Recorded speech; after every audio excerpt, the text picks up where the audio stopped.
All right, welcome to my NBA standings predictions. It's very interesting this year. What's going to happen? Lots of things can happen this year. Very open. Lots of good teams. It seems like it's going to be Thunder, Celtics, Knicks. But there's always a chance a team like Denver comes true. So we'll see what happens. And here are my predictions. All right, at 15, I got the Blazers from the West. I mean, I shouldn't really need to explain this. They're bad. A lot of young players, they have talent, but as of right now, they're really bad. Nothing else to say. And then the Nets, I mean, this doesn't need to be explained either. They might be the worst team of all time. No joke. Seriously, they actually might be the worst team of all time. When they trade away, I mean, they still have a couple small pieces like Dorian Finney-Smith, who's decent. But other than that, I mean, Cam Thomas, he's pretty bad. But yeah, they have nothing. All right, 14. The Jazz.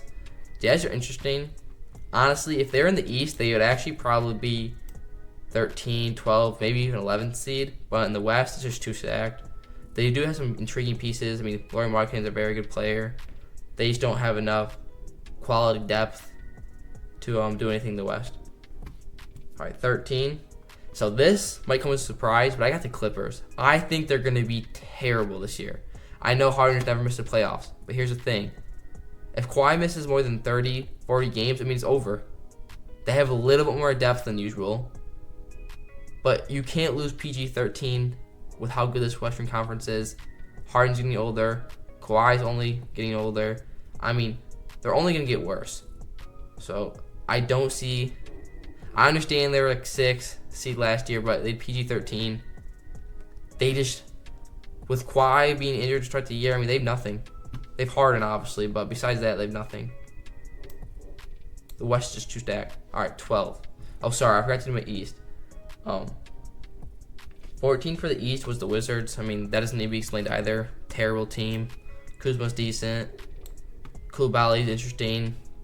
But as of right now, they're just going to be tanking. They're terrible. Saric Sakuda really helped them much this year. 13 for the East. Bulls, I mean, they're going to be terrible. Levine, I mean, he's going to be able to put up some good counting stats. But other than that, I mean, they don't really have... I mean, Kobe White's pretty solid, but... Like, if Kobe White's your second best player, I mean, what are we talking about? That's a pretty bad team. Number 12. I have the Spurs. Now, obviously, it's 1B, so I really think... It's possible they could steal 10th seed, but I do think they're still young. CP3, I mean, I don't want to say he's washed, but he's pretty washed. I mean, he can still give you quality minutes at starting point guard. He should be able to help Castle's development. It's a good long-term move, but as of right now, it's not going to push 11, 10, 9. I would say 12. But obviously, you never know with 1B. I mean, if 1B is a top 10 player, who knows? Pistons. I think the Pistons are going to be better. Got a new coach. All the young guys are getting older. In theory, they should be better. A decent bit better. They got some vets. Tobias Harris. I know he's kind of a meme, but he's been able to provide some much needed spacing for Cunningham. Just that alone. Way better spacing. I mean, they should at least, worst case scenario, I've definitely seen better. Sorry. I definitely see them being better than Nets, the Wizards, and the Bulls for sure. I mean, Bulls could be better, but yeah, 12 seems great. Number 11, the Warriors. I know Curry, he's still going to be very good. It's Curry, but he's getting older. He should slightly regress. They have more depth than usual, I'll give them that.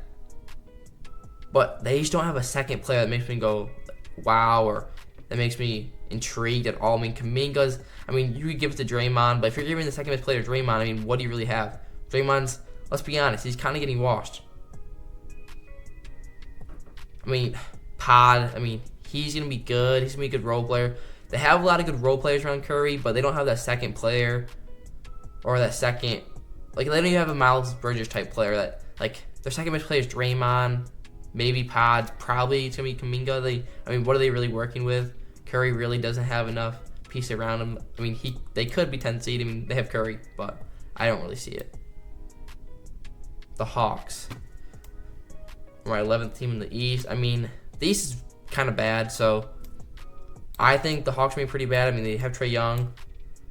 I mean, there's a bad team. Really think about it. I mean, they have Trae Young.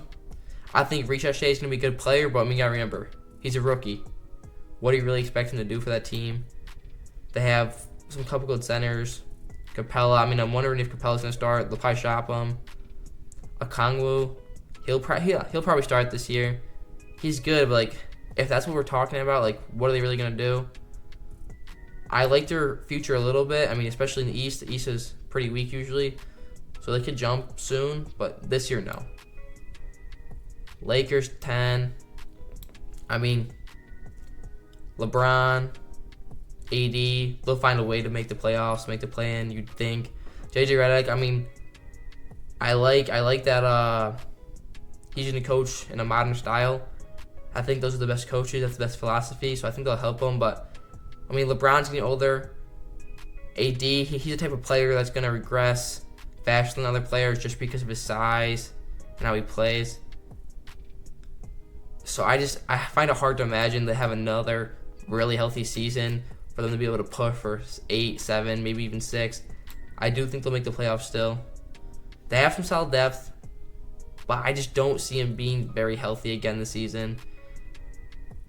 It's just hard for me to imagine them much higher, to be honest. Hawks. Oh, shit. I already mentioned them.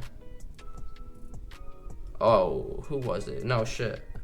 No, my fault. I got the Hawks 10. No, I'm wrong. I can't have the Raptors in the play-in. I'm tripping. Raptors would actually be 11. I'm tripping. Even though I do like the Raptors pieces, I was going to have them 10, but I have to put them 11. I mean, Scotty, he's going to get slightly better. Quickly's nice.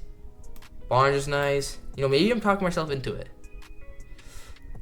No, they're gonna wanna get a good draft pick. I'll give the Hawks the edge here. But I do like what the Raptors are building. I think there's some good pieces. I think they need another piece though for sure. Either a true point guard type player, but they have Scotty that likes to facilitate, so maybe a center type player. Get in that top 5, get in the top 7 of the draft, see what they can do. But if they weren't tanking again this season, I could really see them stealing that from the Hawks. Number 9. So this is, people aren't going to like me for this one, but I got the Kings. I don't like DeRozan as a complimentary player. Let me explain why. He can't space the floor. Like obviously he can shoot a little bit. He's an ISO type player. And he's going to be around Sabonis, Fox. I mean, that's just not who you want. He's still going to be good, but how much can you really compliment them? I mean, if they run a 4-out, Sabonis in the post, facilitating, DeRozan's not going to catch and shoot for a 3. He's going to want his midi game, his ISO game. I mean, it's going to work a little bit, but I don't really like the fit. I'm not as high as some people. I mean, some people have the Kings as high as 5 and 4. I just don't get it. I have them around 9. It wouldn't shock me if they jump 8-7, but I have them as 9. I'm not a big fan of the fit. For the East, number 9, I got the Hornets. I mean, Hornets they got a lot of talent. I mean, with LaMelo back, Brandon Miller, LaMelo, Miles Bridges, they have a lot of talent. They got that rookie, I forgot his name, but I mean, he's not going to be able to contribute that much. He's a project type player. They just have a lot of talent, and I think they'll find a way to be solid this season. I mean, they just have too much talent to be shit again, so. 8, I got the Pelicans. Pelicans, to me, I mean, they're hard to rank because they're really weird. They have no center. It looks like they're going to play small ball. I do like their depth. Trey Murphy, Zion, McCollum. McCollum, though, let's not get twisted. He's definitely in the wash territory. I was inspired by how he played last season. They just don't have a center, so I mean, I want to be shocked. Maybe the small ball works. They're 7-6, but as of right now, 8. But I wouldn't be surprised if they jump. I mean, they have Zion. If Zion's healthy for 60 games, I mean, who knows what they could do. So,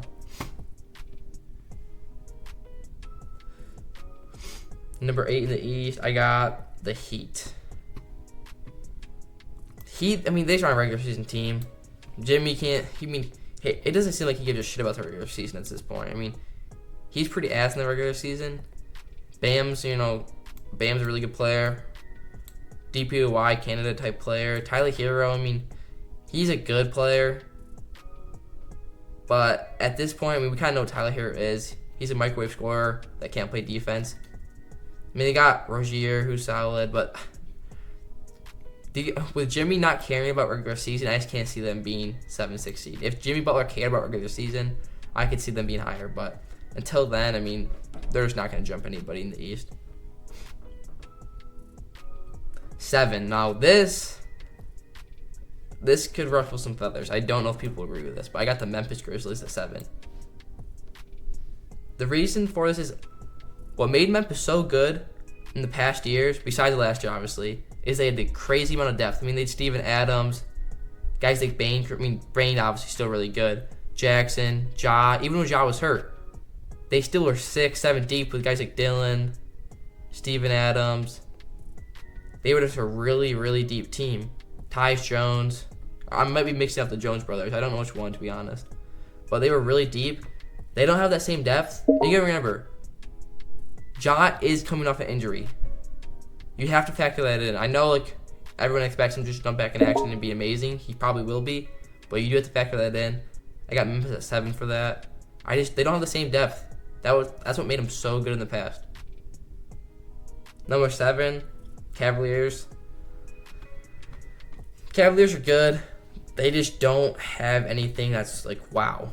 They have a lot of good pieces. I mean, if Garland's really good, he goes back to his like prime, which is crazy to say because, he's like 24, 25, maybe even 23.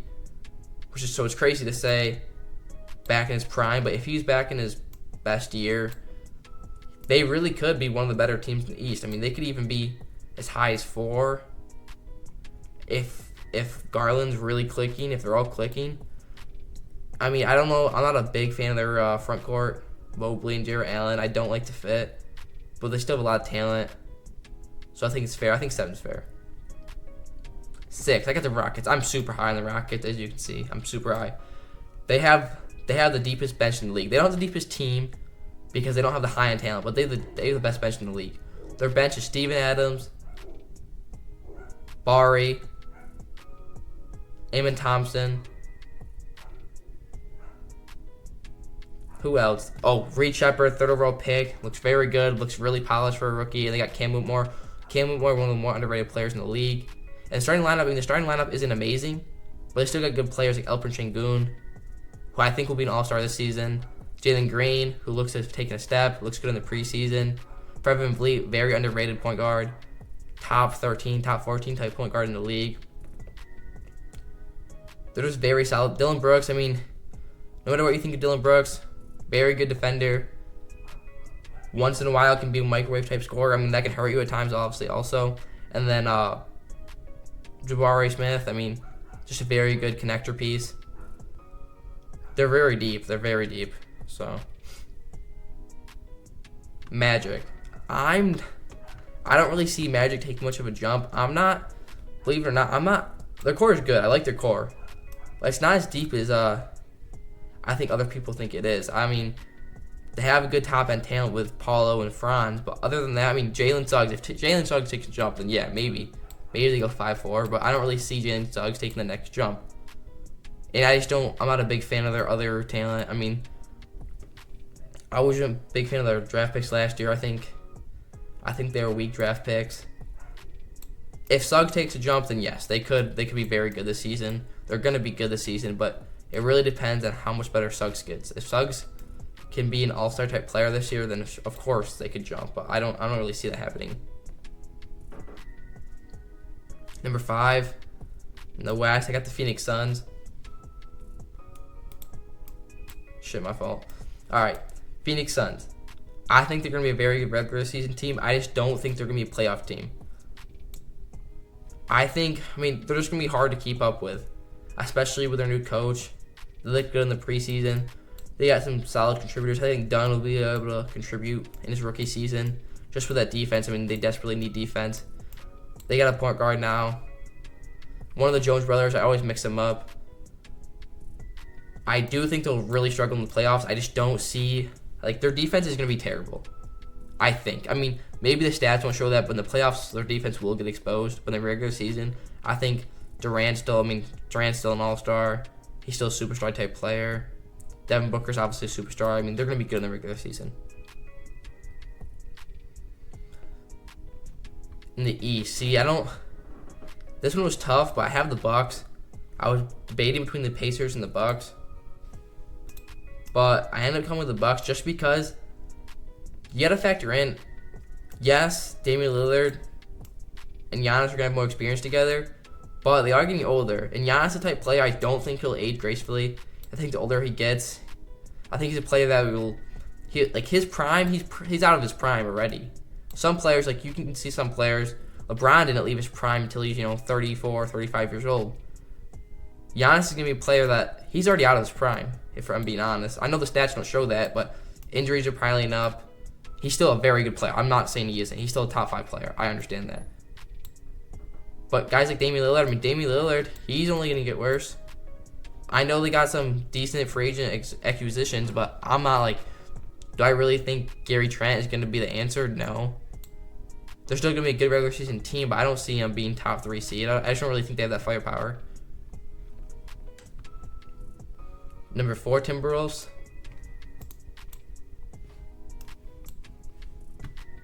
Now I'm gonna start this off by saying I hate the Cat trade. I understand it from a financial standpoint, but from a win now standpoint, I think it's terrible. Randall is a good player. I know the stats, and like if you look at his stats, he looks amazing. A guy that can put up 26, get you some boards, pass a little bit. I know the stats show that he's an amazing player, but I don't like him in a team construct that much, to be honest. So for that reason, and then Dante, he's gonna add some real nice depth. He'll actually, I think there's a chance later in the season he could start if Mike Conley falls off a decent bit. But as of right now, he's gonna be a very good bench player. Dante actually might start now I'm thinking of it. But a very good bench player in Dante. They have a lot of depth. They might be like they're with the Rockets in terms of depth. That's what makes them so good. And besides Anthony Edwards, obviously, their depth is very amazing. Naz Reid, Dante. That's a very, very good duo off the bench. But I don't think, that starting lineup to me, Cat fits perfectly with a guy like Anthony Edwards. Just Anthony Edwards out of a double team, dish it off the Cat. Or if he doesn't dish it off, he gets full of steam to the rim. There's no one's there. Because Rudy's going to be, that's the problem. Because when Rudy's there, there's obviously not as much spacing. But when you combine that with the fact Randall's also going to be there, the spacing, it could definitely be an issue. Not that because Randall can shoot, but he's a guy that wants to get downhill also. I think there's going to be a lot of guys trying to attack the paint. I don't like the spacing. I know that's a bad answer, but I don't like the spacing. I guess that's a simple answer, simple way to put it. Number 4, the Pacers. I'm a big fan of the Pacers team. Same thing with the Timberwolves. I love their depth. You didn't even really see Jarris Walker last season, and he should be a very good NBA player. So, just for their depth, it's amazing. You got Nembhard, Jarris Walker, obviously Halliburton's going to be a superstar. Miles Turner's a very, very good player. A very good player. And he's perfect, right? Can play very good defense, block some shots, hit threes. That's what you want out of a modern-day center. So, nothing really needs to be explained here to me. The reason I had him above the Bucks, I think they're going to be slightly better. I think Obi Toppin's still there too. Look at the depth. The depth is really good. And I think the youth will prevail. That's why they'll jump the Bucks. Number 3, I was debating between obviously the Mavericks and the Nuggets, but I did end up picking the Nuggets. I think if Nuggets and Mavericks were to play each other in the playoffs, Nuggets win. But I think in a regular season construct, Jokic, I think they're gonna put a break in the regular season. They saw what happened last postseason. They ran out of steam, so I think that'll be a factor. But I also think they don't have the same depth that they used to. They're not gonna be, especially with Murray's injury, his nagging injury. That could be a problem. Westbrook, that has to be a joke. Are we really? It's 2024, gonna be 2025. Are we really taking Westbrook seriously anymore? Come on. Let's be honest. In the playoff time, Westbrook, he better not be the floor. Come on. Let's be real. And then for the East, I had 76ers. This, I just think it's pretty simple. Embiid, I think they are at 13. Not even just because of Embiid. I could argue that 76ers will be down here just because I do think Embiid, I am going to do it. I think Embiid is going to miss 30 plus games. PG could easily miss 30 plus games. I mean, you saw he already had an injury preseason. I think they're going to be a very good playoff team as long as they're healthy. I mean, that three-headed monster and Maxey, who's emerging. I'm not a superstar, but he's a very good player, an all-star. I mean, he's as close to the superstar. He's as close as a superstar you get without being a superstar. PG-13, obviously a very good piece still. And then, I mean, you got a guy like Embiid, top 3 player, top 4 player in the world, top 5 player in the world. I mean, that doesn't really need to be explained, but he has to stay healthy. And for that reason, they're going to sit him a lot. PG-13, they're going to try to sit him, I'm sure, a lot. Pacers, I mean, they're just going to be, they should be healthy. I mean, they're young, a lot of good pieces, even if they have injuries. And for that reason, I have them, I know it sounds crazy, but I have Pacers 3rd. I just think with their depth and with their talent, they're going to be a very good regular season team, especially the pace they play. I mean, it's hard to keep up with them. So I have them at 3. For number 2, I mean, this is pretty obvious. Obviously, it's going to be the Mavericks. Clay, he looks bad in the preseason. But in theory, that should be a very good fit. I mean, Luka Doncic facilitating, hitting Klay Thompson on the wing. I mean, it seems perfect. With his vision, I mean, just Luka. I don't need to explain how good Luka is. And obviously, Luka needs shooters around him. He doesn't need shooters, but I mean, shooters are perfect around him, right? He just dishes the shooters when he's in trouble or when they're open. I mean, that's perfect. I got Celtics number 2. I mean, I'm tripping. My fault. I fucked that up. Obviously, I got Celtics number 1. No, actually, I ain't tripping. I do have a Celtics number 2. I'm debating. Nah, I have Celtics number 2. Here's why. Very good team. I just think Knicks are going to be amazing this season. I know I didn't mean to do that shit, but I actually did it a little early. But I think Knicks are going to be amazing this season. Here's the problem. There's no problem with Celtics. It's not a Celtics issue. I think the Knicks are going to be that good. I think the Knicks are going to be... Knicks are my team to win the title. I know it sounds crazy. I think they're built... I wasn't high on the Knicks but that cat trade made me completely change my opinion on them. The fact that Brunson's going to have 5-out spacing, with how good Brunson is, I mean, Brunson's going to thrive in that offense. And he's already an amazing player. He's just going to be able to kick the cat. He's in trouble. I mean, it's going to be perfect. It's just going to be perfect. I mean, obviously Miles Bridges and Anunoby, I mean, that's perfect complementary pieces. Guys that can guard the best player on a given night. You have Kevin Durant, stick Miles Bridges on him. You have Kevin Durant, you can stick Anunoby on him. I mean, 2 amazing defenders that can both shoot the ball. And they're still good offenders. I mean, Anunoby can play a little bit of offense. Miles Bridges can play a little bit of offense. Combined with Brunson. I mean, I'm not as big on Hart as other people are, but I mean, he's still a good player. Really good hustle player. A good connector piece.